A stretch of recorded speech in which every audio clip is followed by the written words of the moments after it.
Hello and welcome back to hello and welcome back to the videos. And welcome to problem 1. Me and Mark here. Did you get a new look? I won't worry about it. But in the meantime, me and Mark will be looking at this first fraudulent math problem.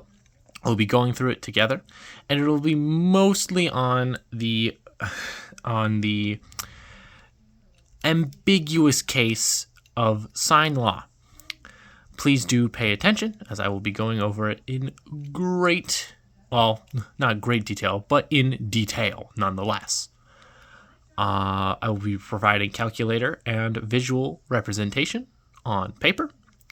I hope you can see it well. Let's get into it.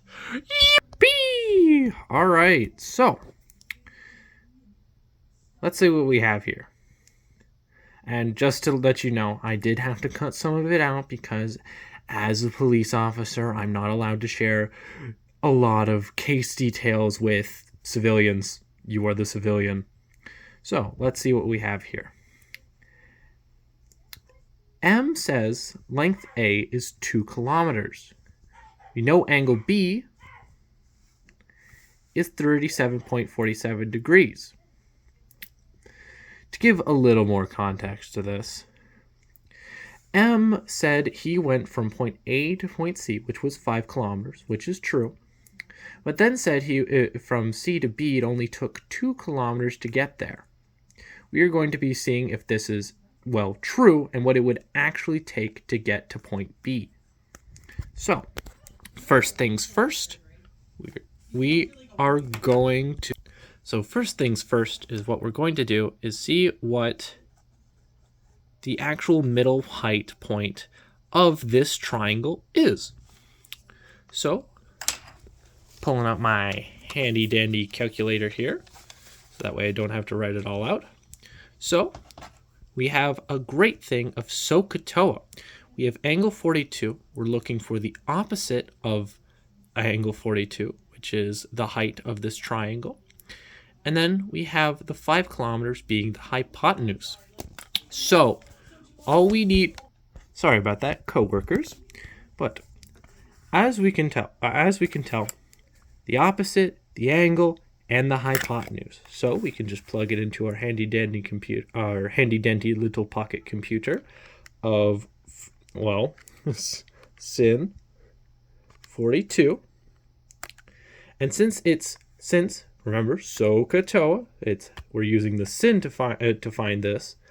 It's opposite over hypotenuse. So this is the opposite. 5 kilometers below, we could if we were writing this out, it would be multiplying both sides by 5 kilometers. So the 5 would outclass the division on the right side, canceling out, leaving just the opposite, and this would turn into sin 42. Hold on. Times 5. I'll just put the x there, but it's okay if you leave out the blank too, which equals 3.3. We'll call that 3.35 kilometers. So that is the min height. That is what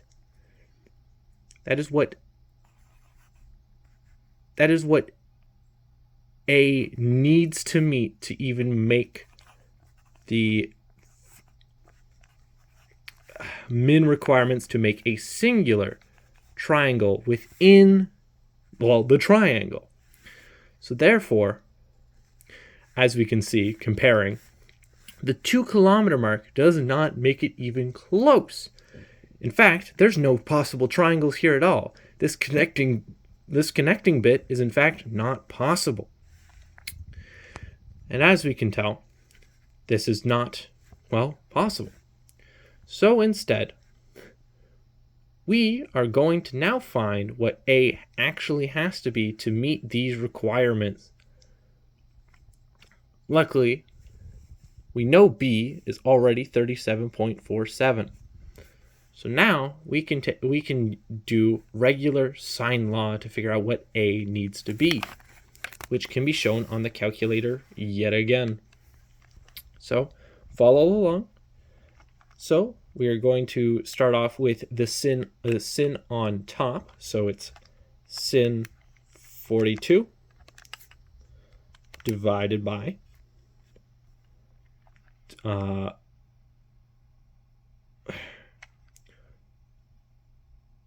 actually, hold on. I screwed up. Get 1 moment. Sorry. It's still sin, but it's 30. Well, it's 37.34. Oh, 47. Sorry. Divided by 5.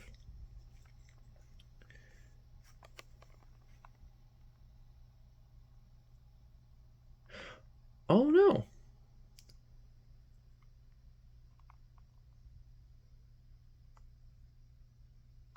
I'm brain farting. I'm sorry. So what we actually need to do is have sign on bottom, which makes this 5 divided by sin 37.47, which means now that we can do this, this is all going to be multiplied by sin 42.